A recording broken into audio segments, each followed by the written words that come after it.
नमस्ते। इस वीडियो में मैं आपको थायराइड के रिगार्डिंग क्या प्राणायाम और क्या आसन आप कर सकते हैं उसके बारे में मैं आपको बताऊंगा। तो सबसे पहले मैं आपको प्राणायाम के बारे में बताऊंगा। 2 से 3 प्राणायाम हैं जिनको अगर आप रेगुलर बेसिस पे करेंगे तो ये आपके हार्मोन इम्बैलेंस में आपकी हेल्प करेंगे, आपके थायराइड को क्योर करने में आपकी हेल्प करेंगे, लंग्स को स्ट्रॉन्ग करेंगे। मल्टीपल बेनिफिट्स हैं, थायराइड के लिए भी अच्छा रहेगा, चाहे वो हाइपोथायराइड हो चाहे वो हाइपरथायराइड हो। तो सबसे पहले हम अनुलोम विलोम करेंगे जो कि हर प्रकार की डिजीज के लिए इफेक्टिव है और वो थायराइड में भी आपके लिए हेल्पफुल रहेगा। हाथ को रखेंगे ऐसे 2 उंगलियां अंदर करके विष्णु मुद्रा में।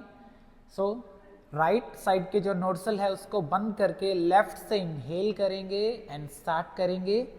फिर लेफ्ट को बंद करके राइट से एक्सेल एंड राइट से ही इनहेल।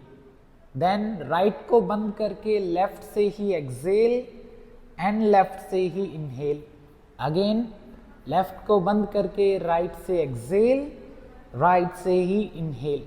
ऐसे ही रिपीट करेंगे, exhale inhale side change, exhale inhale side change.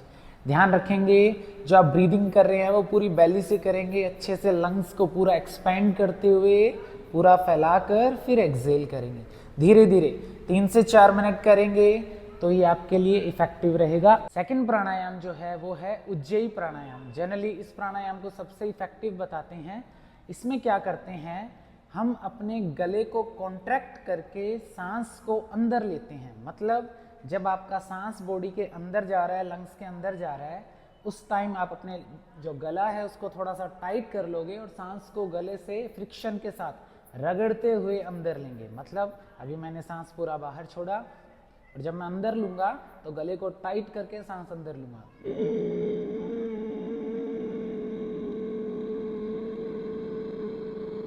गले को टाइट करके फिर इनहेल। अभी मेरी अच्छे से प्रैक्टिस है तो मैं लंबा कर पाऊंगा। आप अगर पहली बार ट्राई करेंगे तो आपका ऐसे थोड़ा सा होगा और फिर आपको खांसी आएगी। नॉर्मल है, धीरे धीरे प्रैक्टिस करोगे तो आप अच्छे से इन मसल्स को एंगेज कर पाओगे, जिससे यहाँ की मसल्स कॉन्ट्रैक्ट होगी। आप अपने थायराइड ग्लैंड को स्टिमुलेट कर पाएंगे, अच्छे से उसे स्टिमुलेट कर पाएंगे। यहाँ पे ब्लड सर्कुलेशन इंप्रूव होगा, जिससे आपका थायराइड क्योर होने में आपकी हेल्प होगी। तो ये 2 प्राणायाम तो नेसेसरी है, करने ही है। कितनी बार करोगे? लगभग 5 से 7 बार, दिन में 2 से 3 बार भी कर सकते हैं। तो ये अच्छा रहेगा आपके थायराइड के लिए।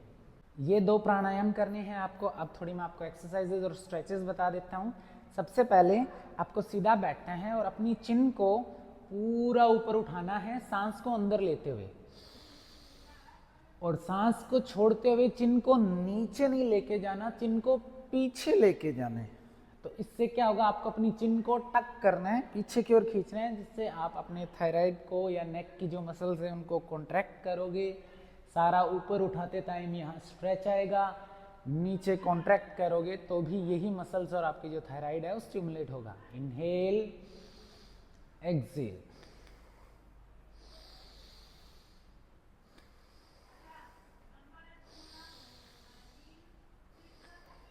सांस अंदर ऊपर, सांस छोड़ते हुए नीचे। 8 से 10 बार करेंगे, अच्छे से नेक को स्ट्रेच करेंगे, मसल स्ट्रेच होगी, थायराइड भी स्टिमुलेट होगा।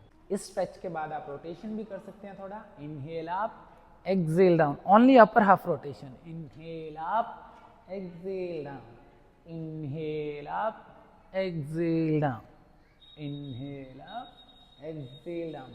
स्लो एंड ब्रीदिंग के साथ ये 2 मूवमेंट हो गए। उसके बाद कैट एंड काउ करेंगे। ये भी आपके थायराइड के लिए, आपके लोअर बैक पेन के लिए एंड शोल्डर पेन, सर्वाइकल के लिए भी इफेक्टिव रहेगा। सो मल्टीपल बेनिफिट है। इनहेल, बैक में आर्च बनाना है, chin up, exhale, chin down, lower back up. Inhale, chin up, arch your back, exhale, chin down, lift your back up. सांस अंदर, थोड़ी ऊपर, सांस छोड़ते हुए थोड़ी को अंदर की ओर लेना है। इसके बाद हम थोड़ा भुजंगासन और अपवर्ड फेसिंग डॉग में होल्ड करेंगे। ये करने से अगर बैक में पेन आए तो आप एल्बो को नीचे रख के करेंगे, पर चिन को पूरा लिफ्ट अप करके अच्छे से डीप ब्रीदिंग, पूरा deep inhale and exhale, hold करेंगे लगभग 40 से 50 सेकंड इसी पोज में होल्ड करेंगे, इसी आसन में होल्ड करेंगे। इसके बाद नीज में गैप रखते हुए पीछे जाके बैठ जाएंगे अच्छे से एंड अपनी लोअर बैक को स्ट्रेच करेंगे।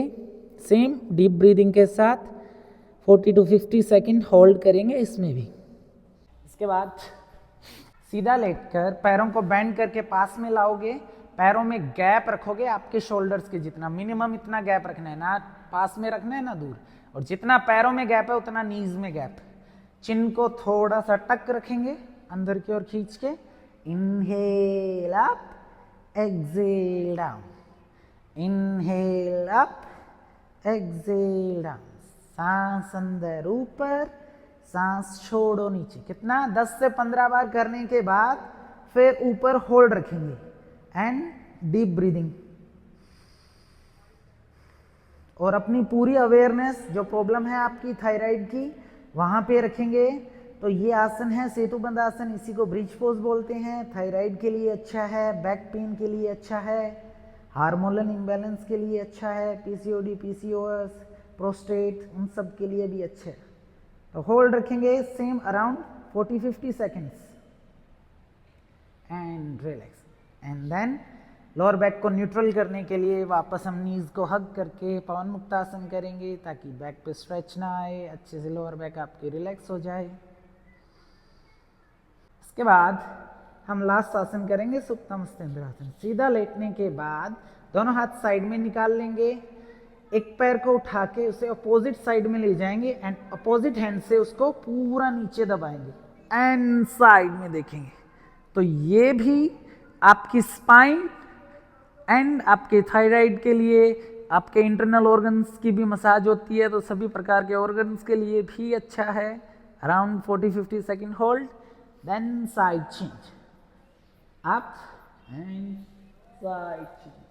अपोजिट साइड देखेंगे, जिस साइड आप नी लेके गए हैं उसके अपोजिट देखेंगे ताकि नेक पे भी स्ट्रेच आए, आपकी पूरी स्पाइन स्ट्रेच हो। बैक पेन, थायराइड के लिए एंड मल्टीपल बेनिफिट्स हैं, तो होल्ड रखेंगे इसमें। रिलैक्स। एक और आसन है, अगर आप कंफर्टेबल हैं, आपके सर्वाइकल की दिक्कत नहीं है, आपके बैक पेन नहीं है, तो आप सर्वांग आसन में होल्ड करेंगे। ये जो आसन है ये भी थायराइड के लिए इफेक्टिव है, बट ये थोड़ा सा टफ है, थोड़ा एडवांस है। अगर आपके हाई बीपी का इशू है, आपके सर्वाइकल है, नेक पेन है, शोल्डर पेन है, तो इसको नहीं करेंगे। तो आप सीधा हिप एरिया के नीचे पिलो रख लेंगे या हाथ रख लेंगे और विपरीत करनी करेंगे। इसमें क्या हो रहा है, आपकी बॉडी का जो ब्लड फ्लो है वो आपकी अपर बॉडी मतलब चेस्ट एंड हेड एरिया जो है उसकी तरफ इंक्रीज हो रहा है। साथ में अच्छे से डीप ब्रीदिंग करेंगे तो बॉडी में ऑक्सीजन लेवल भी इंक्रीज होगा और आपकी रिकवरी अच्छी होगी। आपके आईज, हेयर्स, थायराइड और स्किन के लिए भी अच्छा है, फेस के लिए भी अच्छा है, क्योंकि ब्लड फ्लो जो है वो आपकी अपर बॉडी यानी कि chest and head and hairs की तरफ इंक्रीज हो रहा है।